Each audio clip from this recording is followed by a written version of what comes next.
Olá pessoal, nesse vídeo eu vou falar sobre administração clássica, Taylor, Fayol e a inovação.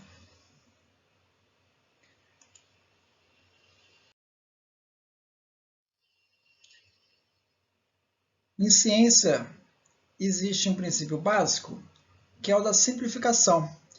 Essa frase aqui do Albert Einstein ele diz: em qualquer progresso importante, o físico observa que as leis fundamentais se simplificam cada vez mais à medida que a investigação avança. É assombroso ver como a ordem mais sublime emerge do que parece ser caos. E isso não deve atribuir-se ao trabalho mental do físico, mas a uma qualidade inerente ao mundo da percepção. Existe algo inerente na natureza que é a simplificação. A ideia de que leis simples são capazes de descrever o comportamento da natureza.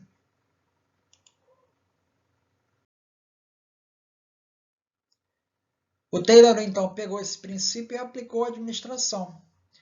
Publicou esse livro, Princípios da Administração Científica, em 1911, baseando em 4 princípios. Primeiro, do planejamento.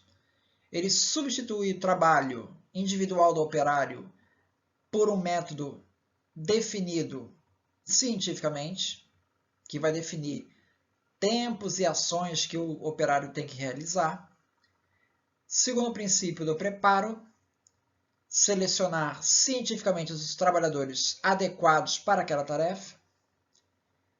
Terceiro princípio do controle, controlar o trabalho para certificar que o mesmo está sendo executado de acordo com as normas estabelecidas. E o quarto, a execução, distribuir distintamente as atribuições e responsabilidades para que a execução do trabalho seja bem mais disciplinada.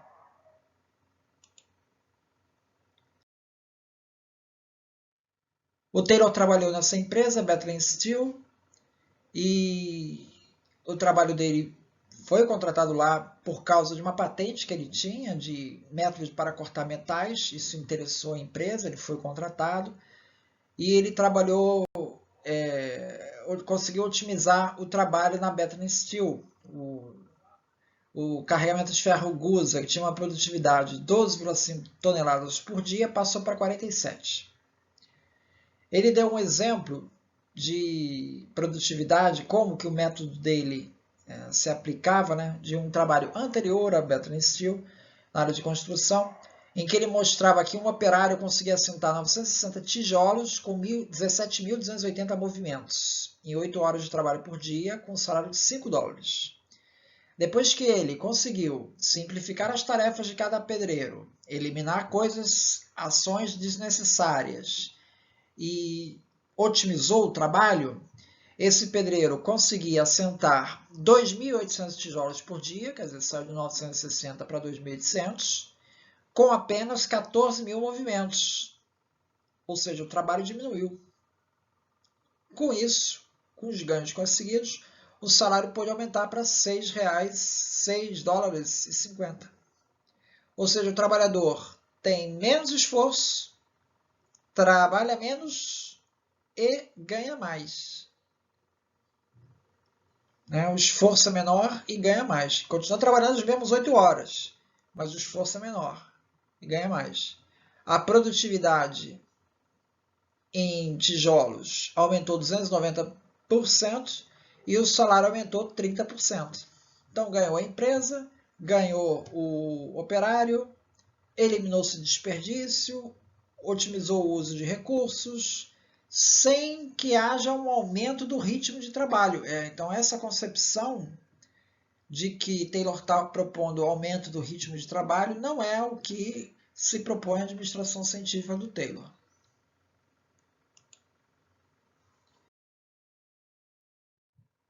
A ideia de simplificar tarefas é que ela possa ser executada com o mínimo de habilidade pelo operário, reduzindo-se assim as possibilidades de erro.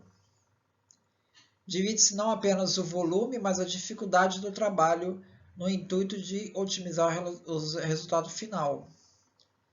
Segundo Taylor, ele diz: para isso o trabalho é transformado numa ciência pela investigação de todos os seus elementos e substituição de processos obsoletos. a seleção científica dos trabalhadores com educação sistemática e a cooperação estreita e permanente entre todos os trabalhadores que integram a organização e os dirigentes.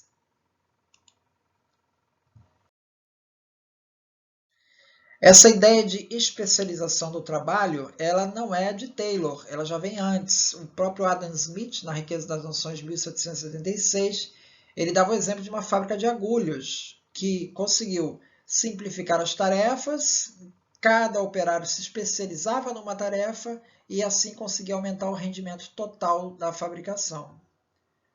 O Henry Maudslay, em 1810, inventou o torno, que é uma máquina-ferramenta que contribuiu para a ideia de peças intercambiáveis. Esse conceito de peças intercambiáveis ele possibilita que você simplifique as tarefas.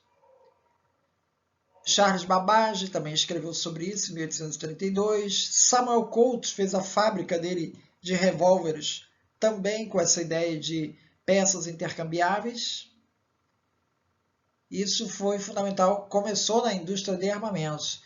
Veio depois para a máquina de costura com Singer, com as máquinas agrícolas de McCormick, e todos usando esse conceito, simplificar as tarefas, torná-las padrão, de maneira que possa ser otimizado o resultado final.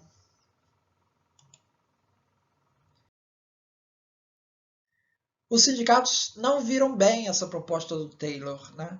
Eles argumentavam que isso tendia a destruir a individualidade e o gênio inventivo dos trabalhadores, bem como minar a sua saúde, porque via isso como um aumento de trabalho. Na perspectiva marxista de José Ricardo Tawili, mais que uma divisão entre o trabalho intelectual e o trabalho manual, trata-se aqui da divisão entre concepção e execução, com predomínio hierárquico evidente dos primeiros em relação aos últimos. Então, o trabalhador é o último. Toda a inteligência é transferida do trabalhador para o gestor. Então, essa alienação do trabalhador, da concepção intelectual do trabalho, é criticada pelo marxismo. Os sindicatos não receberam bem.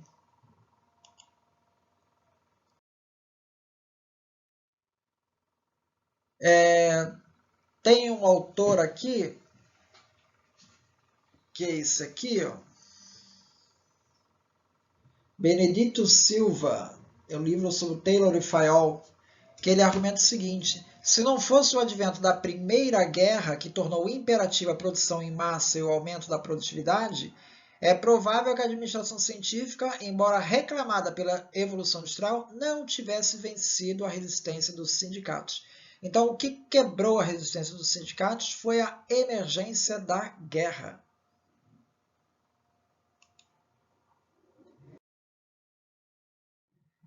Paradoxalmente, embora os sindicatos tenham criticado, quem veio a adotar também essa metodologia foi a União Soviética, com Lenin. Lenin dizia assim: devemos experimentar todas as sugestões científicas e progressistas do sistema Taylor. A última palavra do capitalismo a respeito do trabalho, o sistema Taylor, como todas as medidas progressistas do capitalismo, reflete a refinada crueldade da exploração burguesa, mas, ao mesmo tempo, oferece realizações científicas do maior valor para eliminar os movimentos supérfluos e inúteis, determinar os métodos mais corretos de trabalho e os melhores sistemas de contabilidade e controle.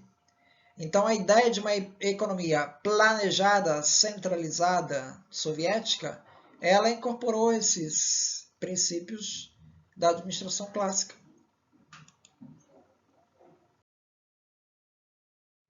Um fato curioso aqui citado pelo Benedito Silva, né, que quando as ideias de Taylor vieram a ser adotadas aqui na administração pública, nessa esteira, né, veio esse decreto-lei 5.901, de 1943, que ele proibiu a identidade que dois povoados, duas cidades tivessem o mesmo nome. Segundo ele, segundo os princípios de Taylor, né, isso causava um problema nos correios. Então era preciso otimizar esse processo. E assim várias cidades mudaram de nome. Por exemplo, Santa Luzia, em Goiás, passou a se chamar Luisiânia. A lei padronizou os nomes de 1.057 localidades, inspirada nos princípios de Taylor. Segundo o Benedito Silva, uma visão deturpada do que o Taylor pretendia.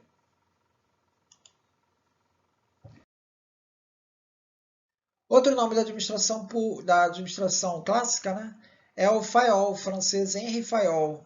Ele publicou o livro Administração Industrial em Geral, em 1916, mais ou menos na época do Taylor, que foi em 1911. E ele definiu as funções da administração em 5 itens: a previsão, organização, comando, coordenação e controle, que é conhecido como POC3, Previsão, Organização, Comando, Coordenação e Controle.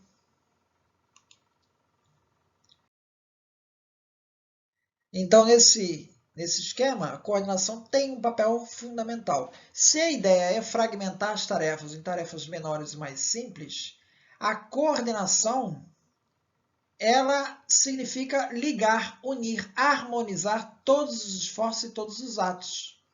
Então, ela é fundamental nesse trabalho, para juntar as peças.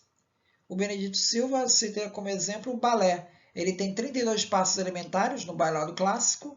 Combinando esses passos, você realiza praticamente todas as danças.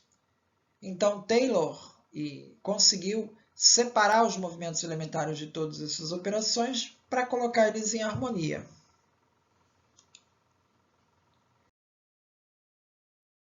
Fayol, então, terá 14 princípios. Primeiro, da autoridade e da responsabilidade. A autoridade é o direito de dar ordens e esperar obediência. Então, a ênfase do Fayol vai ser principalmente na hierarquia, na administração, na gestão, enquanto que o Taylor está mais ocupado ali com a parte de baixo da empresa, o chão de fábrica. Segundo princípio, a disciplina, obediência às regras, fundamental para a empresa. Terceiro, a subordinação de interesses individuais aos coletivos, quer dizer, você deve ter sempre em vista o interesse da organização. Quarto, a unidade de comando. Cada empregado deve receber a ordem de apenas um superior. Para isso é fundamental que esse superior receba treinamento. Quinto, unidade de direção. Para que tudo isso funcione, todos esses gestores deem o mesmo comando, é importante ter um plano de atividades para esses gestores, para implementar os mesmos objetivos. Sexto, a remuneração deve ser justa. Sétimo, centralização. Os gerentes é que devem manter a responsabilidade final pelas tarefas, pelos resultados. Oitavo é a hierarquia, fundamental na empresa. Nono, a ordem, ou seja, os setores eles têm que estar organizados fisicamente de uma maneira em que otimize o processo final. O décimo, a equidade, deve ser justo, cordial com as pessoas. 11º, a estabilidade e duração do cargo. A rotatividade tem um impacto negativo. Fayol trabalhou 58 anos na mesma empresa. Você veja que esses conceitos, muitos deles já são questionados, né? Porque hoje, as tecnologias são tão curtas, né?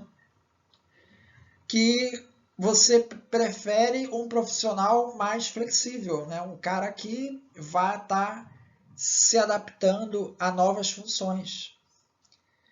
12º, a iniciativa, ouvir as pessoas por contribuições, quer dizer, veja, não é tratar o operário como uma máquina, estar atento para as contribuições do operário.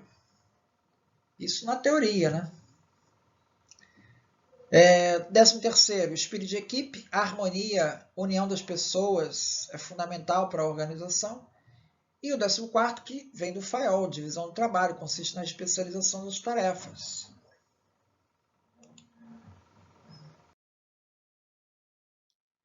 Então, Taylor pensava em termos de otimização da produtividade. Fayol já tem um foco na gerência, na hierarquia da organização. Taylor pensava a empresa de baixo para cima. Fayol de cima para baixo. Fayol tem uma visão mais gerencial, com resultados finais na produção, enquanto Taylor tem um foco na produção, no chão de fábrica. Então são visões que se complementam. Ambos introduziram procedimentos sistemáticos, científicos, de seleção e treinamento, proporcionou uma maneira de estudar a eficiência do local de trabalho, incentivou a ideia de um design organizacional sistemático que fluísse melhor a produção. Tudo isso foram pontos positivos dessa metodologia científica. Bom, a crítica, e aí é onde entra a questão da inovação, porque esse sistema não propicia muito a inovação. Por quê? Primeiro, invariavelmente acaba vendo o operário como um robô, como uma máquina, desumaniza o operário. Na prática, isso é uma tendência muito grande de levar a isso. Então, o operário ele fica sem autonomia. Outra questão é que existe a ideia de que há um caminho certo a ser alcançado.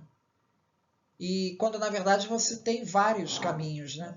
Existe pouco feedback do cliente. Você busca soluções dentro da sua fábrica.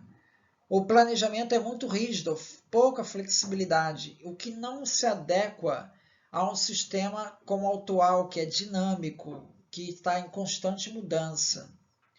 E por fim, o sistema da administração clássica aqui, ele é um sistema fechado, ele tende a ignorar aspectos externos da empresa. Tudo isso não colabora para que se crie um ambiente de fomento à inovação.